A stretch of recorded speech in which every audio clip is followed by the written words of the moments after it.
Broiler মুরগির মাংস খাওয়ার ফলে আপনি কিন্তু অ্যান্টিসোশ্যাল, অসামাজিক এবং বাবা মা আত্মীয় স্বজন বিমুখ হয়ে যাচ্ছেন, এমনটি দাবি করেছেন আমাদের জনপ্রিয় doctor doctor Jahangir Kabir sir.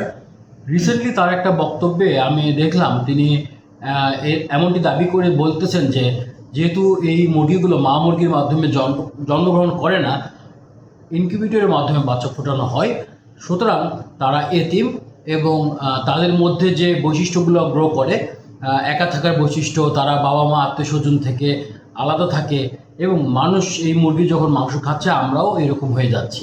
যে মুরগিটা খাচ্ছেন সেটা হলো ইনকিউবেটরে, এটা এতিমখানায় মানুষ হয়েছে, এর কোনো বাপ মা নাই।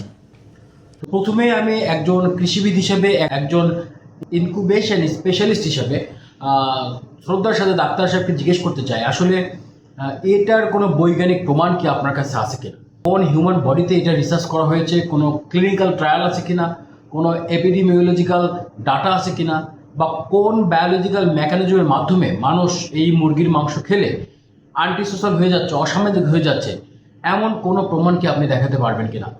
আমার জানা মতে এই ধরনের কোনো গবেষণা নাই এবং কখনোই পাওয়া যায় নাই যে ব্রয়লার মাংস বা আর্টিফিশিয়ালি ইনকিউবেটেড যে ব্রয়লার বাচ্চাগুলো থাকে সেই মুরগির মাংস খেলে আমরা অসামাজিক হয়ে যাব, এমন কোনো প্রমাণ বা কোনো রিসার্চ এখন পর্যন্ত আপনি দেখাতে পারবেন না, বা আমিও খুঁজে পাই নাই। আরেকটি বিষয় আপনাকে জানিয়ে রাখি যে আপনি যে বললেন যে এই যে ব্রয়লার মুরগির বাচ্চাগুলো এরা এতিম, এদের কোনো বাবা মা নেই, আপনি এখানেও ভুল করলেন। আসলে এদের বাবা মা নাই এ কথায় নাম্বার ওয়ান ভুল। আমরা একটা কমার্শিয়াল হ্যাচারিতে ইনকিউবেটরের মাধ্যমে শুধু তাকে তার যে মা, তার মা যেভাবে তা দিয়ে তাকে যে যত্ন করে যে এনভায়রনমেন্ট প্রোভাইড করে বাচ্চা ফোটাই, আমরা ঠিক সেমভাবে ওই এনভায়রনমেন্টটা আর্টিফিশিয়ালি দেওয়ার মাধ্যমে শুধুমাত্র মেশিন থেকে বাচ্চাগুলো আমরা হ্যাচ করে থাকি। কিন্তু তার মানে এই নয় যে তার বাবা মা নাই। আপনি হয়তো জানেন না, শুধু বাবা মা না, এদের বাবা মা, দাদা দাদি, দাদা দাদিরও বাবা মা, একটা পূর্ণাঙ্গ বংশ পরম্পরা রয়েছে। এদের বাবা মা সাধারণত কমার্শিয়াল কোম্পানিতে ব্রিডার ফার্মে লালন পালন হয়ে থাকে। এখানে দক্ষ ভেটেরিনারি ডাক্তার, দক্ষ অ্যানিমাল হাসবেন্ডারি গ্র্যাজুয়েট, এছাড়া অনেক টেকনিক্যাল পার্সন এখানে ইনভলভ থেকে তাদেরকে রিয়ারিং করতেছে, তাদের লালন পালন করে থাকে, এবং এদেরকে বলা হচ্ছে প্যারেন্ট স্টক। এবং প্যারেন্ট স্টকেরও কিন্তু বাবা মা রয়েছে। দেখা যায় অনেক সময় এগুলো দেশের বাহির থেকে আমাদের আমদানি করে নিয়ে আসতে হয়, তাদেরকে বলা হয় গ্র্যান্ড প্যারেন্ট স্টক। মানে এটা আমরা যে মুরগিটা খাই তাদের দাদা দাদি বলা চলে। এবং গ্র্যান্ড প্যারেন্ট স্টকেরও কিন্তু বাবা মা রয়েছে, তাদেরকে বলা হয় গ্রেট গ্র্যান্ড প্যারেন্ট স্টক। শুধু তাই নয়, গ্রেট গ্র্যান্ড প্যারেন্ট স্টকের উপরেও আর একটা ধাপ রয়েছে, সেটাকে বলা হয় এলিট লাইন বা পেডিগ্রি।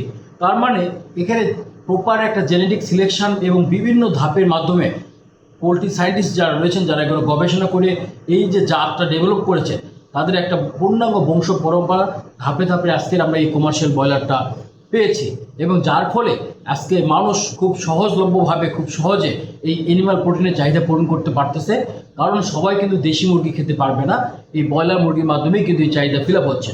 তবে হ্যাঁ, আরেকটি বিষয় আছে এখানে, যে অনেক রিসার্চ রয়েছে যে মাদার হেনের যে বৈশিষ্ট্য, বা মাদার হেন যদি তা দিয়ে যে বাচ্চা ফুটায় বা তার কেয়ারে থাকে, তার বৈশিষ্ট্য এবং ইনকিউবেটরের মাধ্যমে বাচ্চা ফুটানো হয়, তার বৈশিষ্ট্যের মধ্যে বিশেষ কিছু আলাদা ক্যারেক্টারিস্টিক্স আছে। যেমন মার কাছ থেকে তারা কীভাবে শত্রু মোকাবেলা করতে হয়, কিছু প্রোটেকশন বিহেভিয়ার, তাদের মার যে ভোকালাইজেশন, ওয়ার্ম, এগুলোর ফলে বাচ্চার বিহেভিয়ারাল কিছু চেঞ্জ আসে।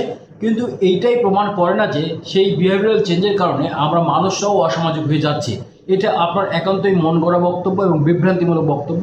আমি মনে করি এই পোলট্রি শিল্প একটা বৃহৎ শিল্প, এর সাথে জড়িত রয়েছে লক্ষ লক্ষ কোটি কোটি কর্মসংস্থান, এবং আমরা কোটি কোটি মানুষ, এই যে কনজিউমার যারা আছে তারা খাচ্ছি।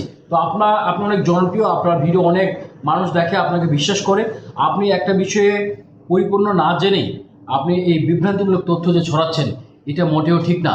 এটা নেগেটিভলি আমাদের পোলট্রি শিল্পে ইম্প্যাক্ট ফেলতে পারে। আমাদের প্রাণী সম্পদ মন্ত্রণালয় থেকে শুরু করে সংশ্লিষ্ট পোলট্রি শিল্পের যারা দায়িত্ববান পার্সন রয়েছেন, যেসব অর্গানাইজেশন রয়েছেন, তাদেরকে এটার বিরুদ্ধে কাউন্টার দেওয়া উচিত, যেন বিভ্রান্তিমূলক তথ্য আমাদের পোলট্রি শিল্পের কোনো ক্ষতি না করতে পারে। পরিশেষে বলতে চাই, এটা আমি আপনাকে পার্সোনালি অ্যাটাক করার জন্য মোটেও এই ভিডিও না।